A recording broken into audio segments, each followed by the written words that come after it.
delivering climate toolbox including GHG accounting, climate risk assessment, Paris Agreement alignment, and climate strategy. Offering trainings on climate risk assessment, climate strategies, and adaptation. Supporting events and partnerships to the international agenda. Mobilizing resources and facilitating joint business opportunities and project proposal.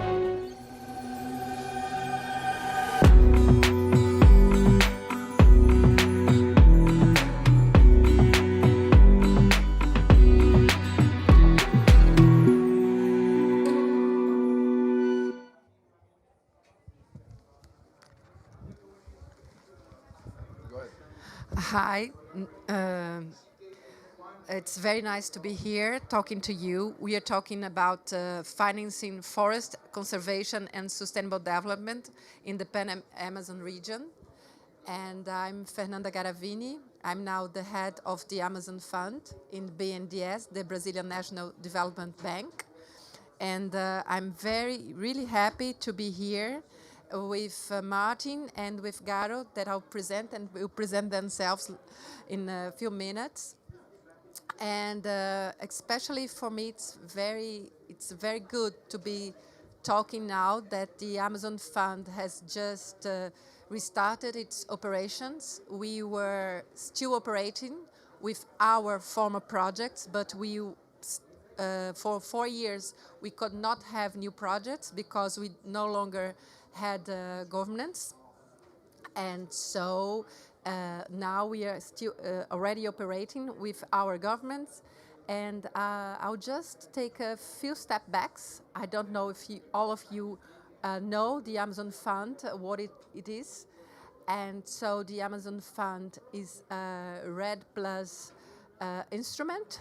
Brazil from 2006 to 2012 and so on had a huge made a very important plan that we call PPCDAN. That's the plan to stop deforestation, to prevent and stop deforestation. And we had very amazing results. And as a result of this public policy, we could have results for the donations, and we have the Amazon Fund, and we had almost $1.5 billion raised, mainly from Norway and from Germany, by KfW. That was our first donators. And we had more than 100 projects financed, and it's very important because the resource could be raised because of the results of the PPCDAN, and we could only use the money raised because of the results of the PPCDAN in other projects in adherence with the PPCDAN. So it's a very important cycle for us. Then 4 years later, there was no more PPCDAN and no more governance, because that's another very important point of the Amazon Fund, because BNDES is the manager of the fund, but all the guidelines are set by its steering committee. They have 3 bands, one for the national government with its 10 agents, one for the state governments from the Amazon legal region, and one for the third sector, the civil society organizations. So in the 1st January this year, we had our governments again, and we also had plans for the PPCDAN, this plan to prevent the deforestation, to be renewed, and it was renewed in last June, in the 5th of June, the Amazon Day, the Day of the Environment. So now we have both the governance, we have the PPCDAN, that's our public policies, our guidelines, and so we are happily working full scale. Now we have new guidelines, and we have already approved 4 projects, and we are waiting for much more. And in our last COFA meeting, we have guidelines for 3 new COFA proposals, very interesting ones. I think we can talk about them later. One about restoration. I don't know if you heard yesterday, Presidente Mercadante had an announcement on it. We expected almost 1 billion reais to be used. That's like 300 US dollars, something more, to be used for restoration, half of it from the Amazon Fund, but not only from the Amazon Fund, a little less than half of it. And we also have a very interesting program for projects using the sustainable projects for the scholar food. We want to do this because we have a very important purchase program in Brazil that's called the PNAE, for us to use the PNAE to buy the production from the sustainability production in the Amazonia region. And we also have a program to work with we call in Brazil cisternas, but we talk about rainwater harvest, because you have a lot of water in Amazon, but people don't have access to proper water, so we are also working with this. So we have some good plans, and I'm very happy to be here talking to Garo, that's now in how do you say the SFB in English? Brazilian Forest Service. Oh, the Brazilian Service Forest. And Garo has also a large experience, so I think he'll have important points with us. And it's very nice to be here with Martin. And it's a partner of the Amazon Fund, like for years. He was in Brazil some years ago. So I was asking him when he was coming back. But I've heard he has good new projects, but he's very aware of all this history. In fact, he's part of this history too. And KfW was one of the first supporters together with Norway, and it's very important because KfW not only give us our financial support, but also technical support with JAZ. We are it was for the Amazon Fund, it was very important to have this technical assistance, and it's still very important because then we can monitor we have the monitor, but we have independent monitor. We have a very good annual report that's made with your help, and so we can show you all what the Amazon Fund is doing. So I'm very happy to be here and to learn from you. What else can we do? For Brazil, it's a very new, fresh start, a new one. And we are going to have COP30 in 2 years in Brazil too. So we must have not only a good COP, but we want to have new and more results in the COP30. So let's talk about it, how to finance all this path, so we can go in a good way. Thank you very much. Please, Martin. Should I start? Yeah, please. Yeah, thank you. Yeah, good afternoon. It's my extreme pleasure, Martin Schröder, KfW Development Bank, and congratulations to the colleagues of BNDES for letting this bird fly again, for having the Amazon Fund up and running. That was a moment of great joy within the German corporation as well. But today I would like to zoom out of Brazil a little bit in order to then land again in Brazil. And I say that in regard to the overall relevance of nature-based solutions and nature-based solutions for the mitigation of climate change, but also as the most important vehicle to preserve biodiversity. So if we look at the global carbon cycle, I mean, you are more or less aware, we are in the lucky position that nature absorbs more or less half of our emissions. And this safety belt is what shows us also the potentials So the overall challenge now is, if we curb emissions, if we go down in emissions, is to also in parallel really leverage the potential of nature to help us in regard to the mitigation of climate change. And actually this safety belt is under certain threat due to negative feedbacks from extreme fire events, etc., which emphasizes the importance of the work on nature-based solutions even more. If I bridge that towards financing needs, the numbers are huge.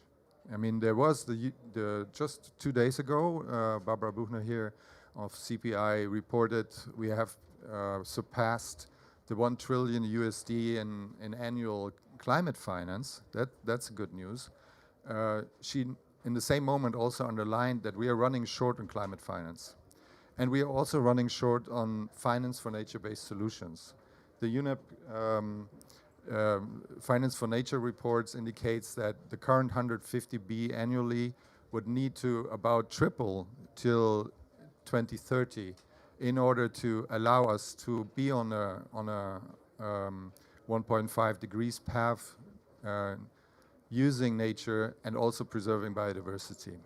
So that's a huge challenge to leverage more finance, and I think that's probably the bottom line. We need to be even smarter on the financial instruments that we apply in regard to nature-based solutions.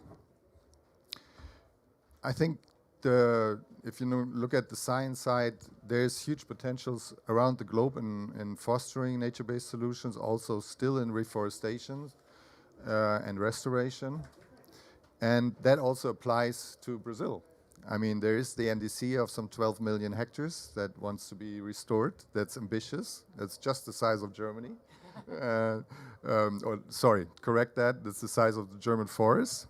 And there's the huge potentials that you also have in restoration now, not only looking at the south, but also looking at the Amazon region. I think it was this year that INPE said it's about also twice the size of Germany. It's easy for me to have that comparison.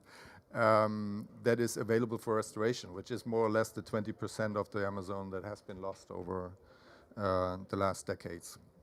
So this is huge potential, financing needs, and what can we do about this?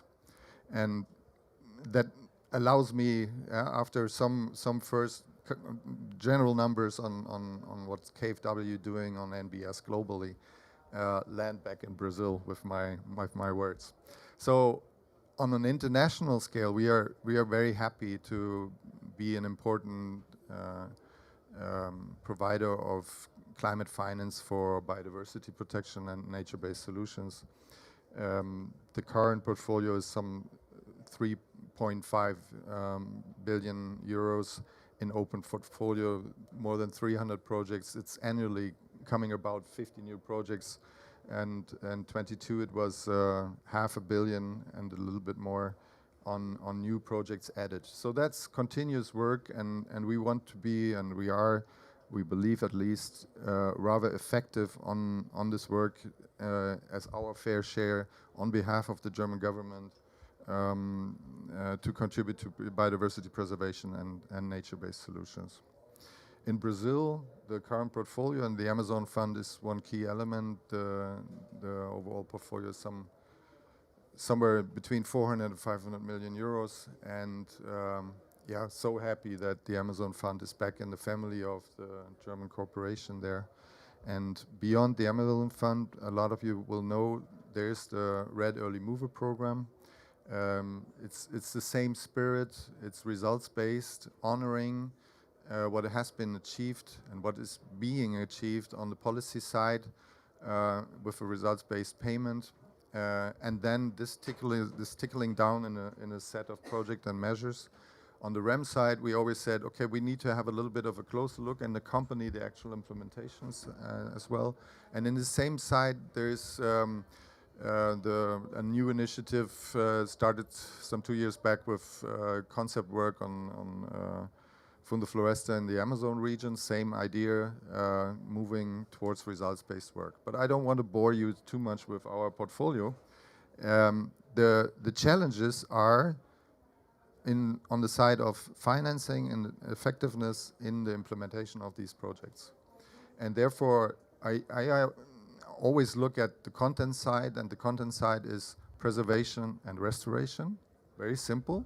And we also said from the German corporation, we want to intensify our look at restoration. So great to hear that BNDES is also moving forward on that end, and we are doing that jointly also with Floresta Viva.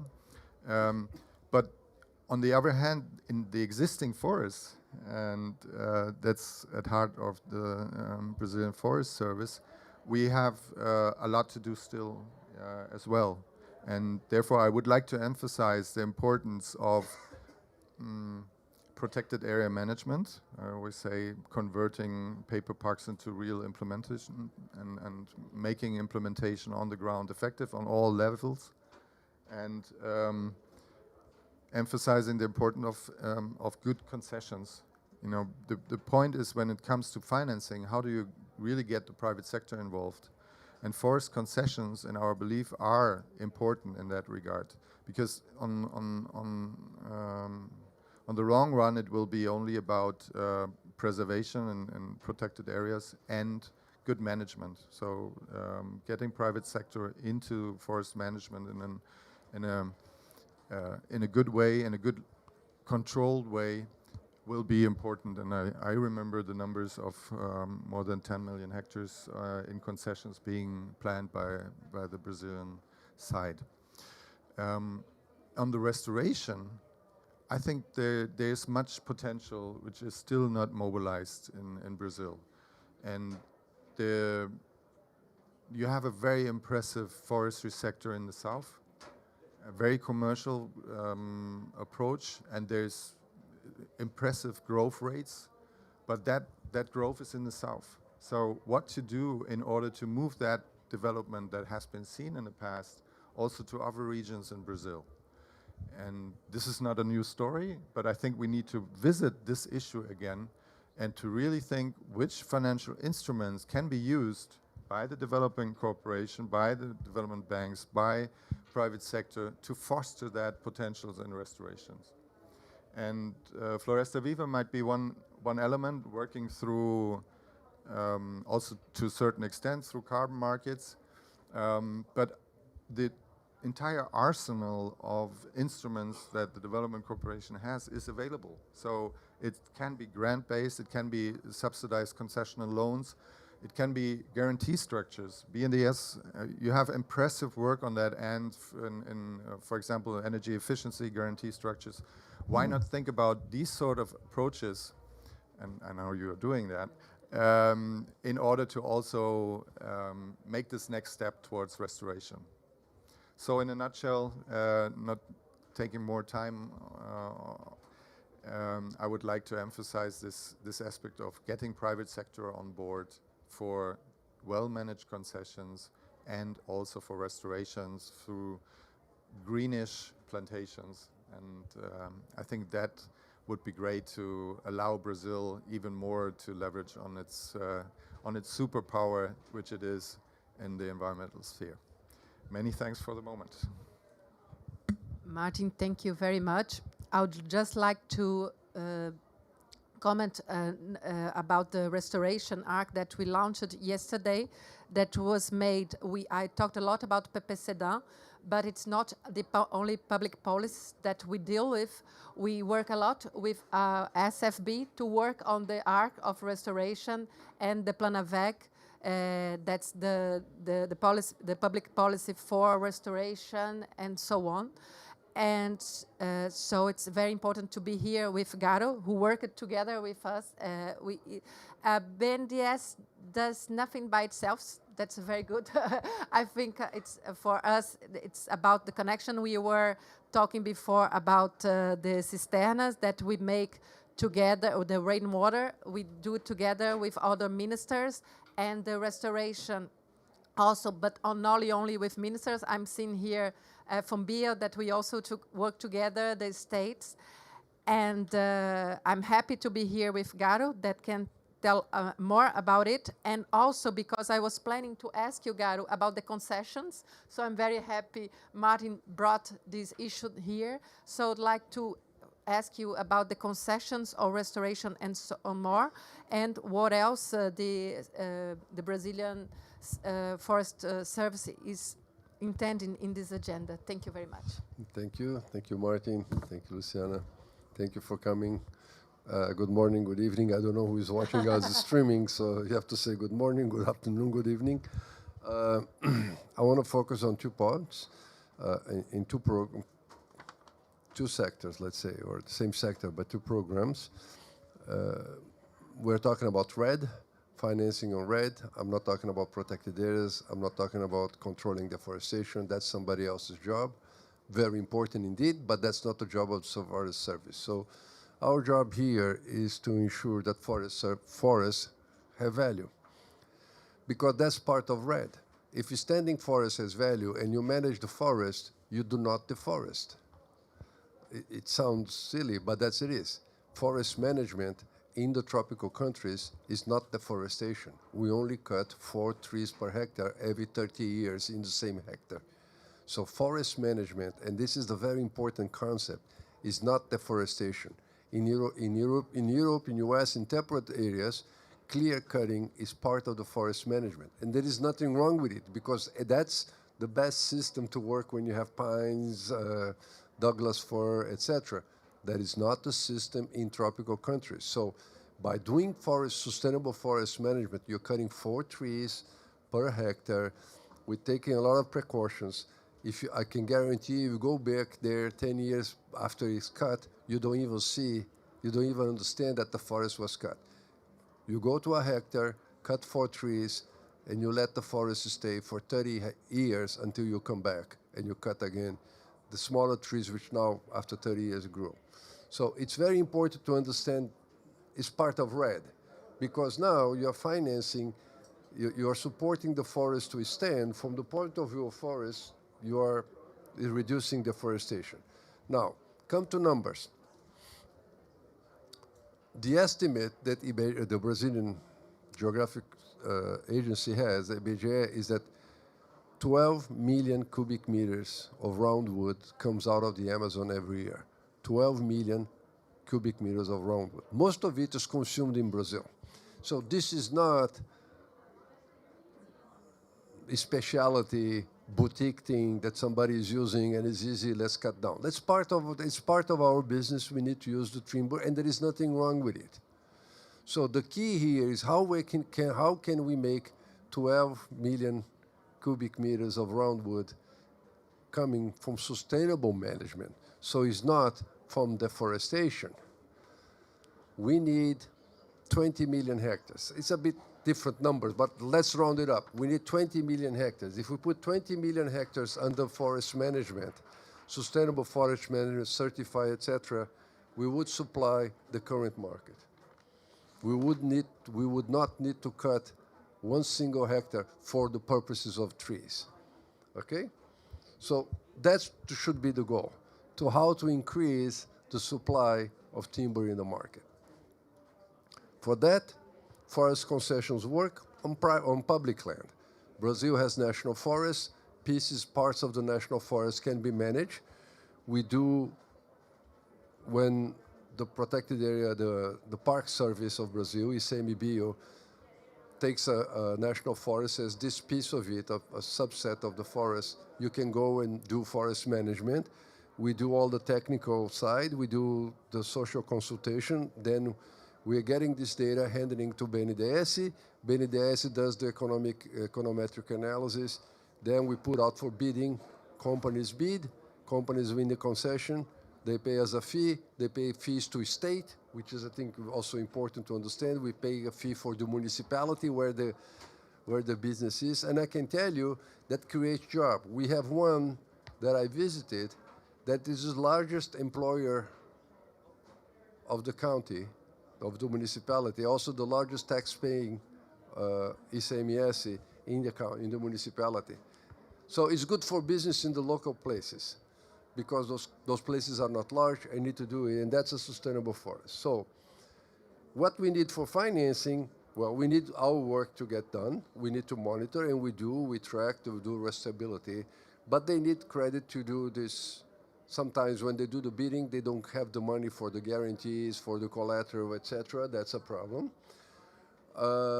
Banks in general, I'm not saying BNDES, but banks in general do not understand that if you are doing what I'm explaining, you're cutting you're getting 100,000 hectares, make it easier, you got a 90,000 hectare concession a year, you're only harvesting 30, right? You're only harvesting 3 or 9, sorry, because every year you have to rotate. So you're not harvesting 90,000 hectares, and you're not clear cutting. And it takes 2 years to do all the necessary upfront work to prepare it. So if the banks provide us, not BNDES, but the commercial banks provide credits, which are 6 months grace period and 3 years to pay, that's not going to work, because then you want to maximize profit in the short term. Now we're thinking this is a business that they're getting concession for 40 years. So we need to get financial products which are aligned with the logic of long-term forest management, not forest plantation, not agriculture.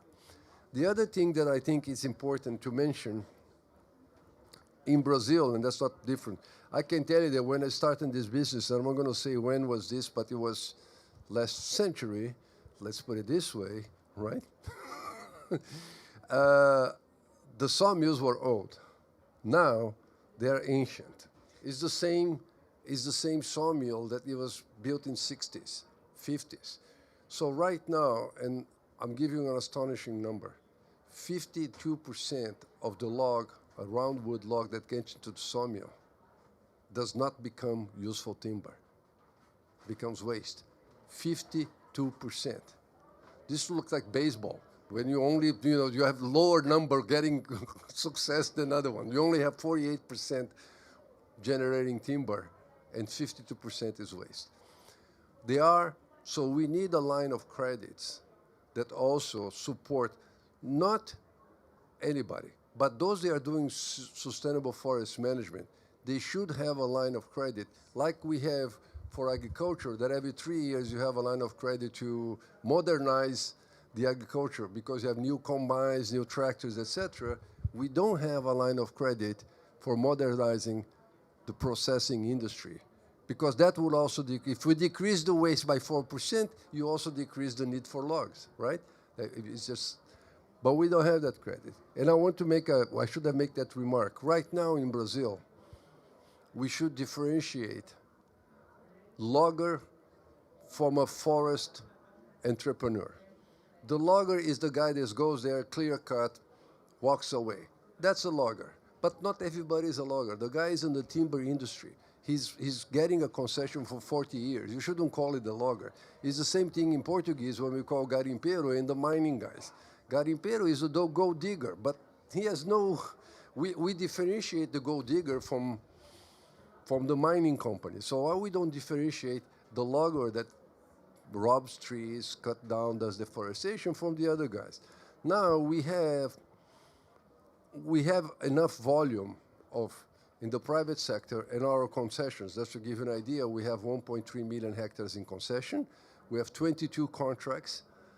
And the private sector also has some good management with FSC certification, etc. So there is a critical mass of enterprises which now deserve some kind of support to improve, because if they improve their profit, that also induces the other guys to go in line and becomes part of the forest management because you're making more profit.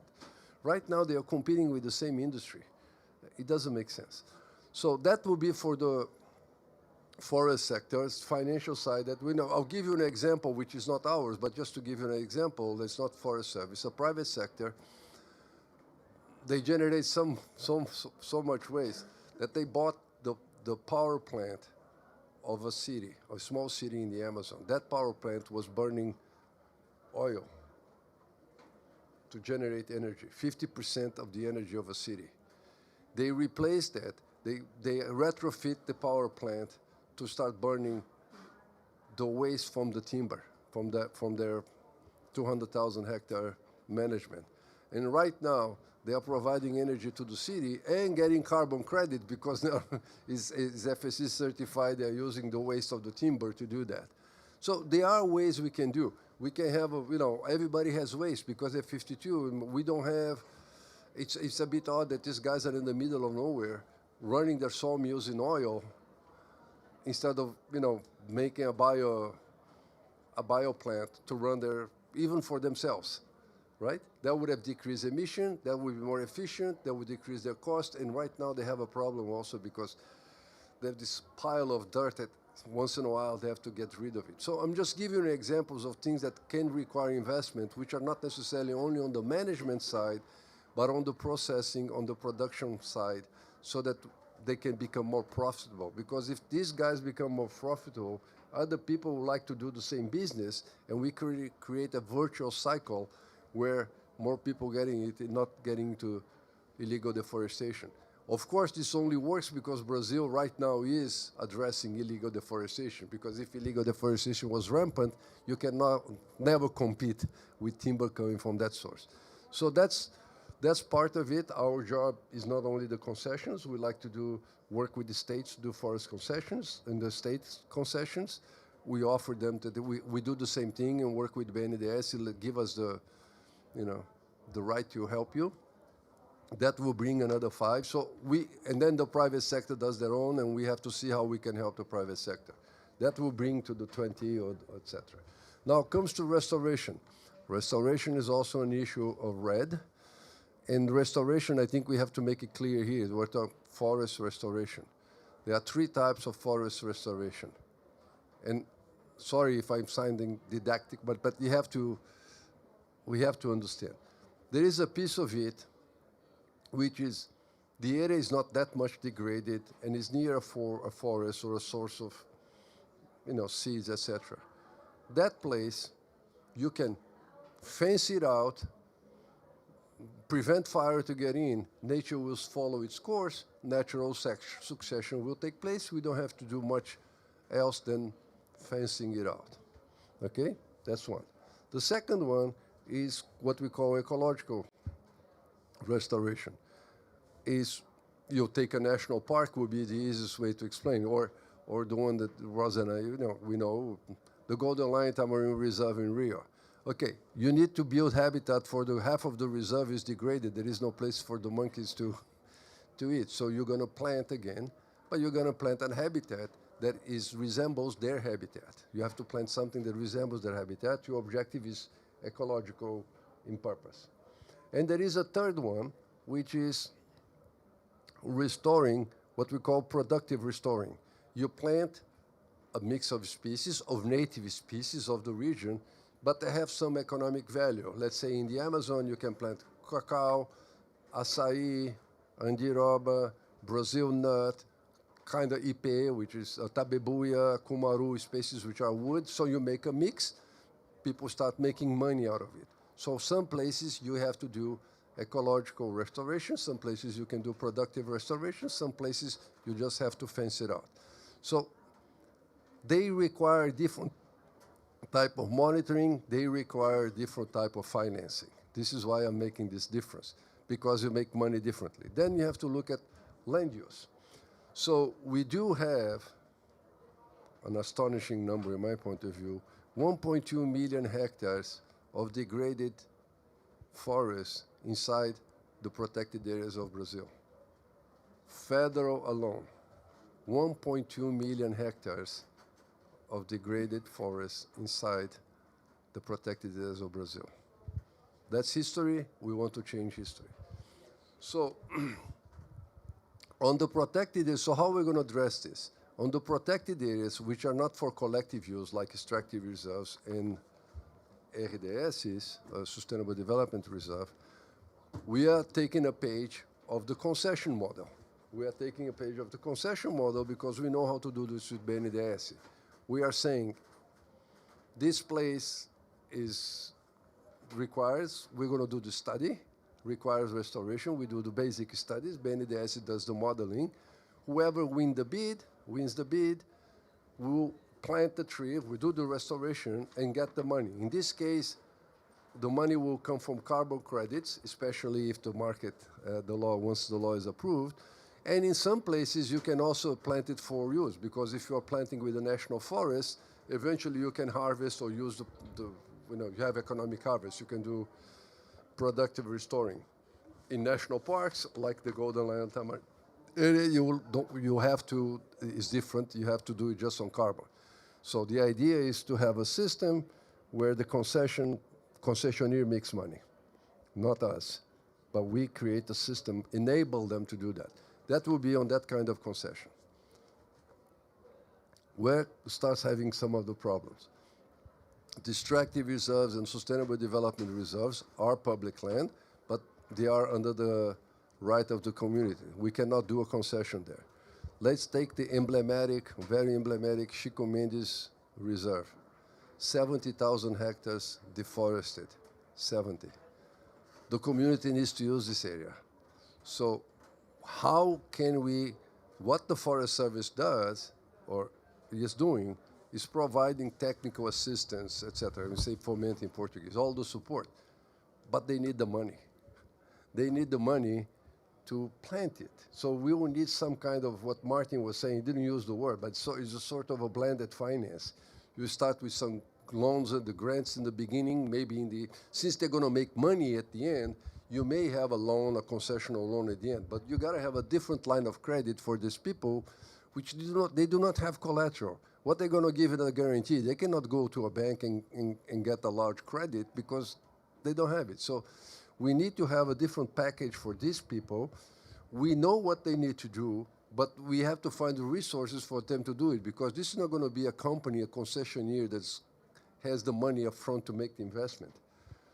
But we know they can make money because they can make a productive restoration and also even get the carbon credit. But you need the money for that upfront, and that money is not necessarily there, so you need a different line of credit. So that will be for that one.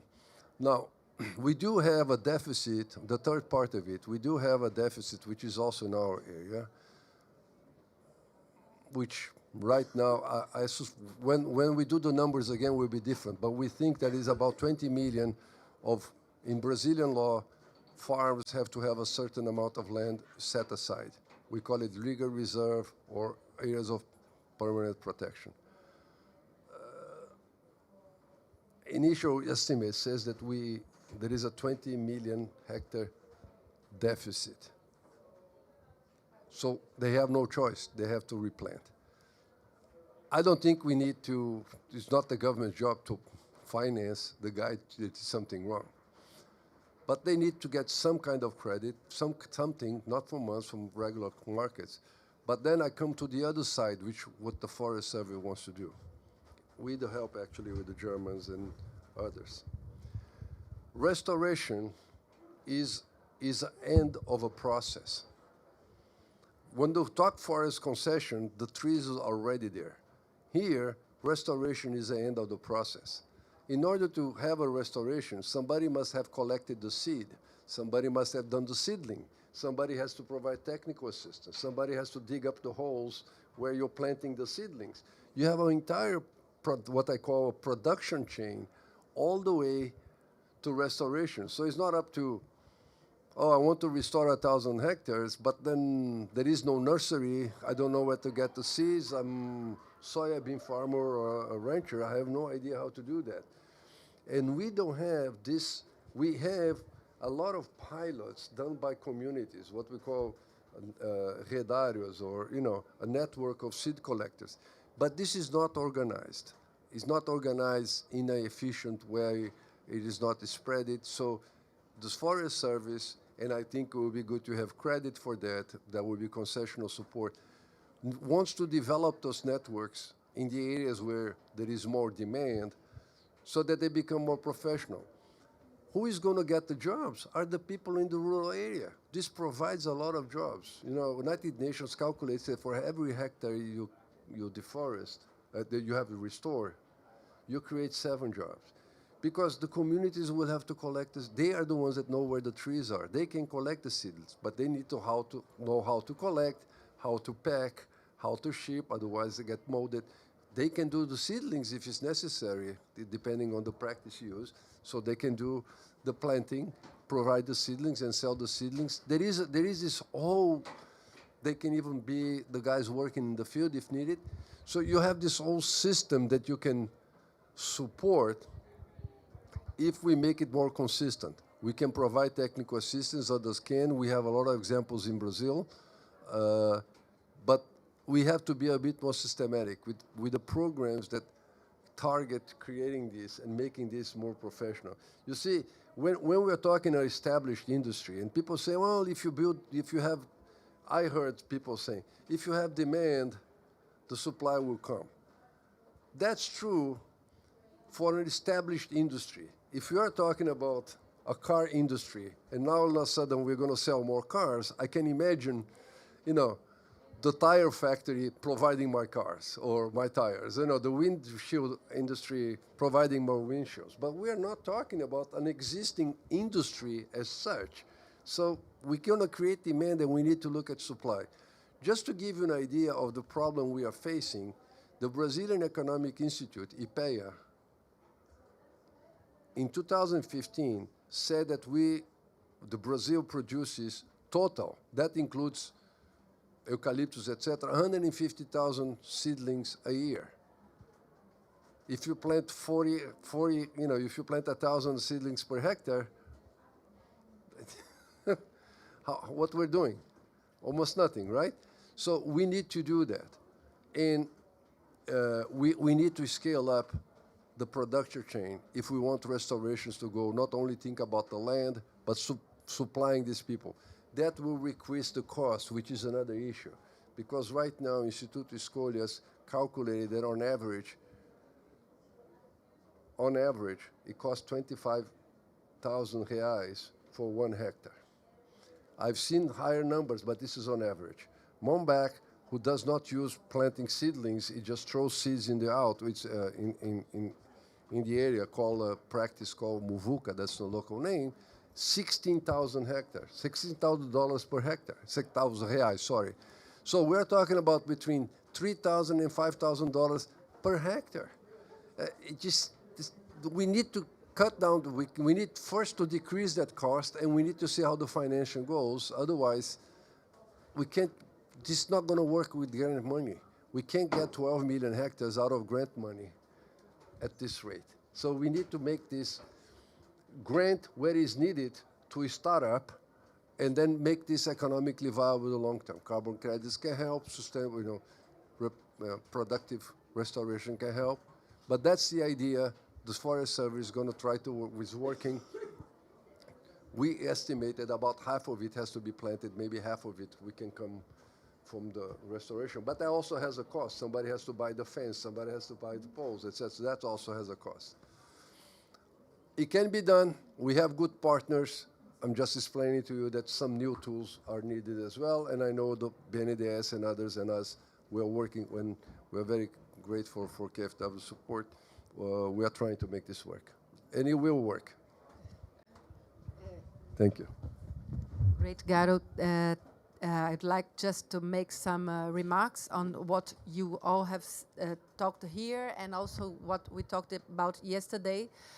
When we launched this initiative for the art of restoration, I think one of the main things that we have, that's big, but that's not enough, not at all enough.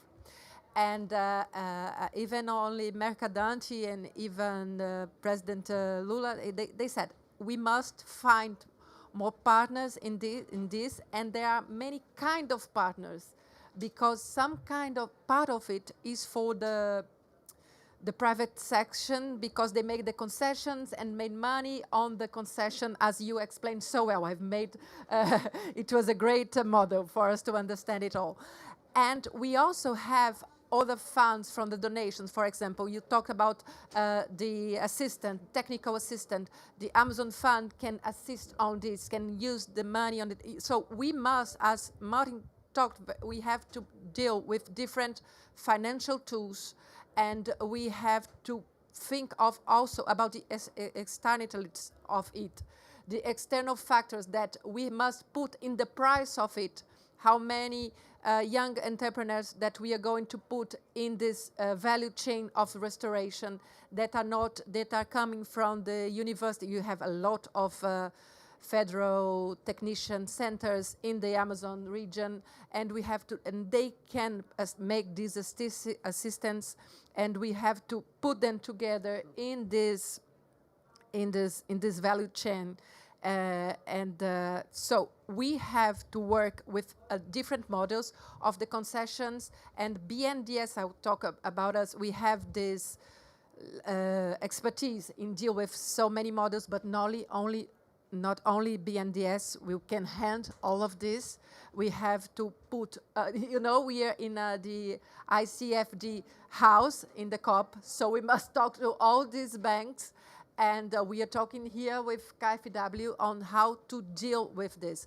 And for many other sectors, we work with grants and non-grants and reimbursable funds. So we have the restoration and the sustainable and let me just come back for our topic today, to finance RED and conservation. We have to deal with this both instruments, and even if we choose a topic like restoration, you show that we have too many kinds of restoration.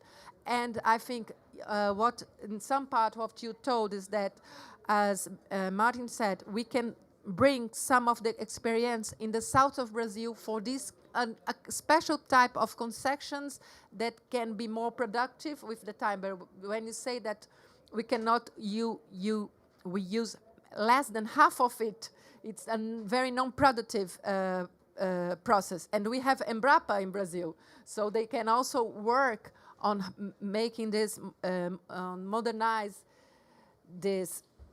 So indeed, we have a lot to do, and this is about dealing with many different models to work on this, because we have, like you said, Chico Mendes.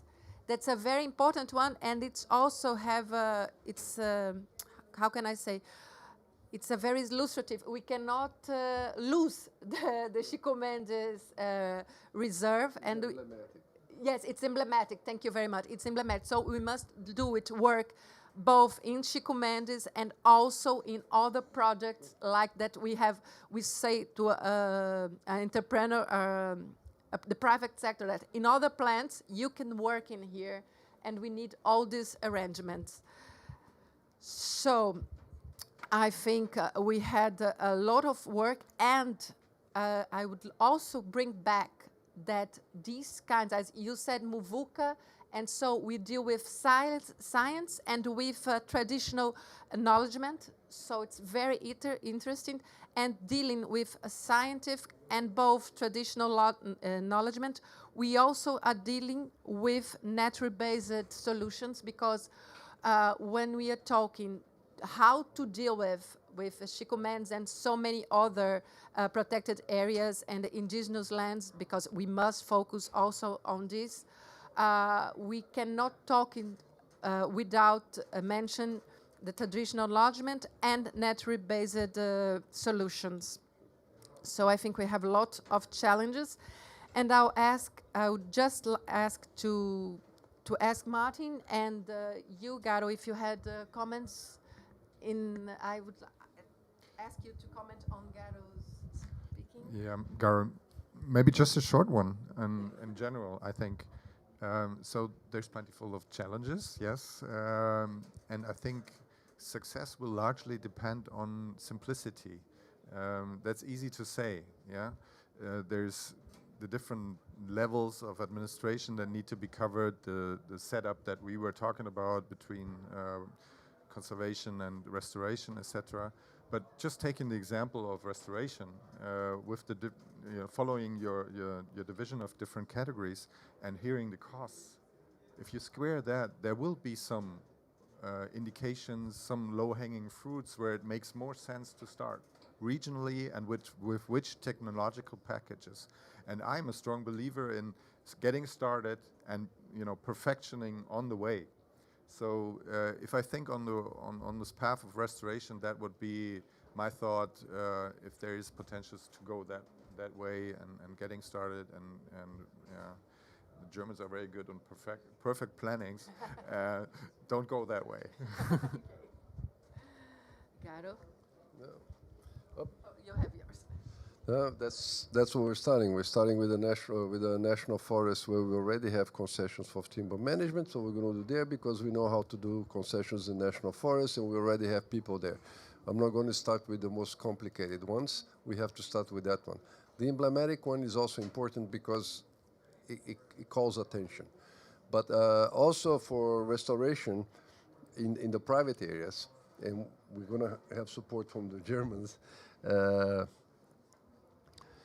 I also want to concentrate on clutches where you have the largest deficits of permanent protection areas. Why?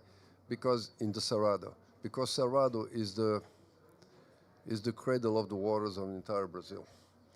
A lot of the rivers that run into the Amazon, Xingu, Tapajós, Araguaia, Tocantins, all of them start in the Cerrado. Parnaíba starts in Cerrado. San Francisco, that runs to the northeast, starts in Cerrado. So a lot of the headwaters start here, and they should have not been cleared. So what we are saying, we're going to go to some places, as you're saying, and where there is a cluster of larger numbers, because then you can have what I'm calling the production chain. You can't do this for 3 hectares here, 5 hectares there. You got to have a place where it's bad, but it's bad that there is a scale you can have. So use a landscape approach in few places where you can have the local banks help because, they are the clients, and work to have a critical mass, because if it's just going to be one guy here, one guy there, one guy there, it's not going to work.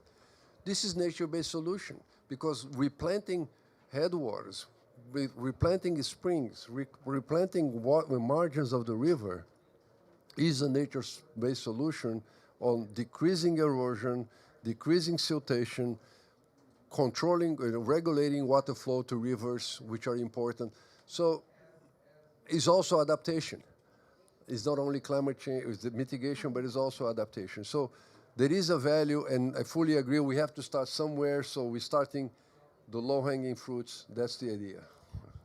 And I think we have a lot of low-hanging fruits because we must start on this. And also we had just a remark, we had previously, like more than 10 years ago, experience with municipalities and with small farm holders, and they plant an area near to the rivers, and so APPs. And then the forest code changed, and they should make a smaller area for the APP, but they didn't change because they saw the results, the nature-based results that you mentioned. So even though the code, the law said, oh, you can cut these trees, they managed it to keep with this because of the systemic service that are provided by nature. So I think we have small, not small, but demonstrated, then we should put it all together. So I don't know if you have any more remarks. It was such a class. I write a lot. And I think not only in BNDES, but for all the finance, we are in a house of the finance, and we know how to finance all of this.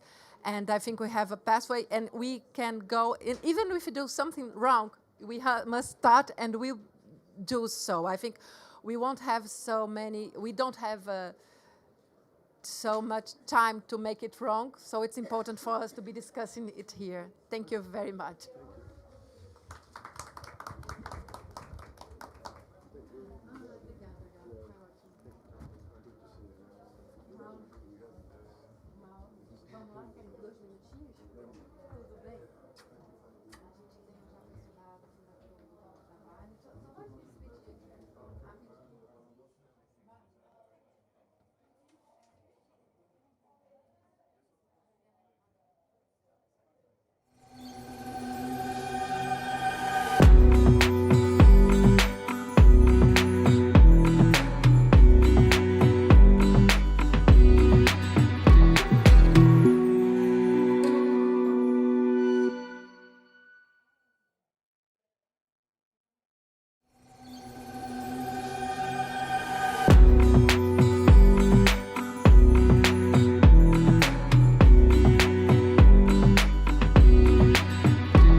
IDFC Climate Facility.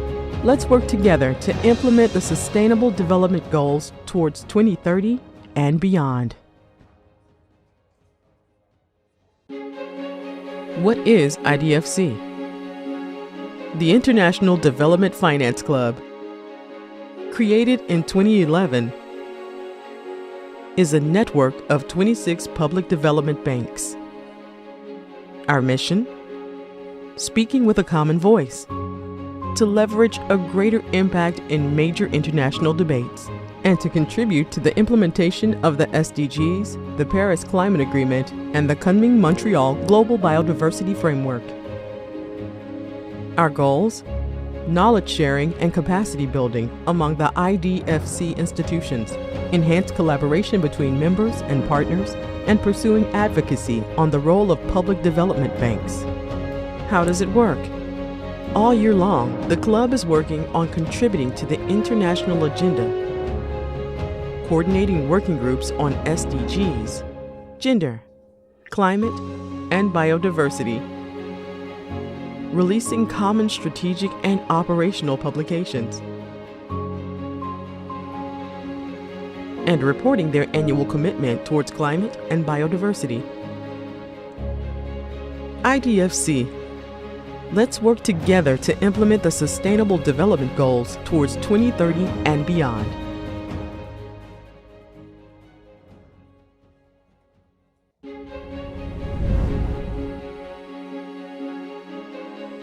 What is IDFC Climate Facility? Created in 2019, the facility has been supporting IDFC members in enabling knowledge exchange and offering capacity development on climate-related topics. Our 3 goals: to strengthen climate finance expertise and capacities, to originate and develop joint climate projects, to institutionalize and facilitate collaborative work among members on climate change. Our activity lines: knowledge sharing, capacity building, access to international climate finance, joint business opportunities. In the past couple of years, the IDFC had been supporting members in mainstream common principles on mitigation and adaptation, developing a framework for the operationalization of the Paris Agreement alignment, promoting a mentoring program between institutions, delivering climate toolbox including GHG accounting, climate risk assessment, Paris Agreement alignment and climate strategy, offering trainings on climate risk assessment, climate strategies, and adaptation, supporting events and partnerships to the international agenda, mobilizing resources and facilitating joint business opportunities and project proposal. IDFC Climate Facility. Let's work together to implement the Sustainable Development Goals towards 2030 and beyond. What is IDFC? The International Development Finance Club, created in 2011, is a network of 26 public development banks. Our mission? Speaking with a common voice, to leverage a greater impact in major international debates, and to contribute to the implementation of the SDGs, the Paris Climate Agreement, and the Kunming-Montreal Global Biodiversity Framework. Our goals? Knowledge sharing and capacity building among the IDFC institutions, enhanced collaboration between members and partners, and pursuing advocacy on the role of public development banks.